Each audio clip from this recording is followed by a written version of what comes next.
ভয়াবহ হেলিকপ্টার দুর্ঘটনায় নিহত হয়েছেন ইরানের প্রেসিডেন্ট ইব্রাহিম রাইসি ও পররাষ্ট্রমন্ত্রী আমির আবদুল্লাহিয়ান সহ ৭ জন উচ্চপদস্থ কর্মকর্তা।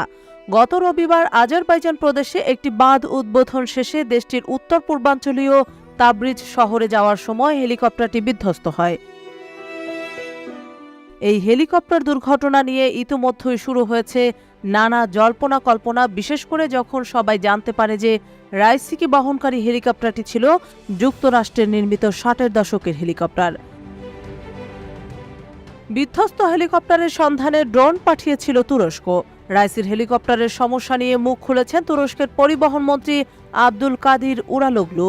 তুরস্কের মন্ত্রী আব্দুল কাদির উরালোগলু বলেন, ইরানের প্রেসিডেন্ট ও পররাষ্ট্রমন্ত্রীকে বহনকারী হেলিকপ্টারটির সিগন্যাল সিস্টেম চালু ছিল না অথবা এটিতে তেমন কোনো ব্যবস্থা ছিল না।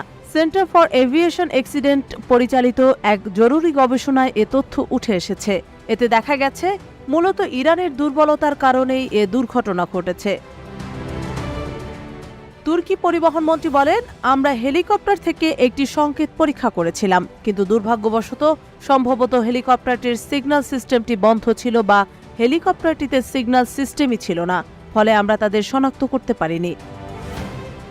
তুরস্কের পরিবহন মন্ত্রণালয়ের একজন কর্মকর্তা বিবিসিকে জানান, তারা গত রাতে ইরান থেকে একটি কল পান যাতে সংকেত শনাক্ত করতে সহায়তা চাওয়া হয়। তিনি বলেন, আমরা সংকেতটি পরীক্ষা করেছি।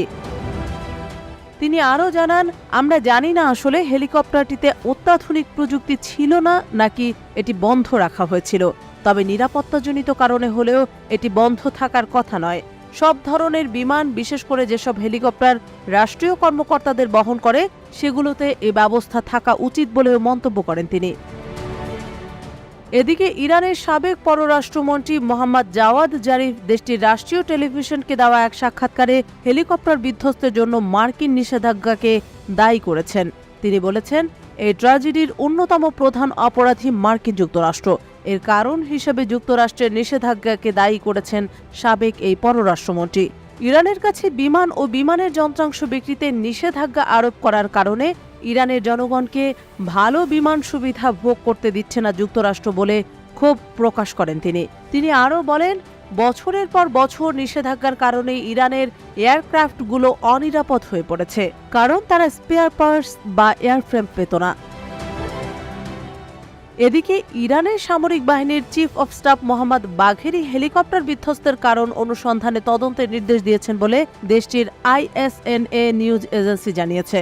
প্রতিবেদনে বলা হয়, প্রেসিডেন্টের হেলিকপ্টার বিধ্বস্তের কারণ অনুসন্ধানে একটি উচ্চ পর্যায়ের কমিটিকে তদন্ত শুরু করার নির্দেশ দিয়েছেন বাঘেরি।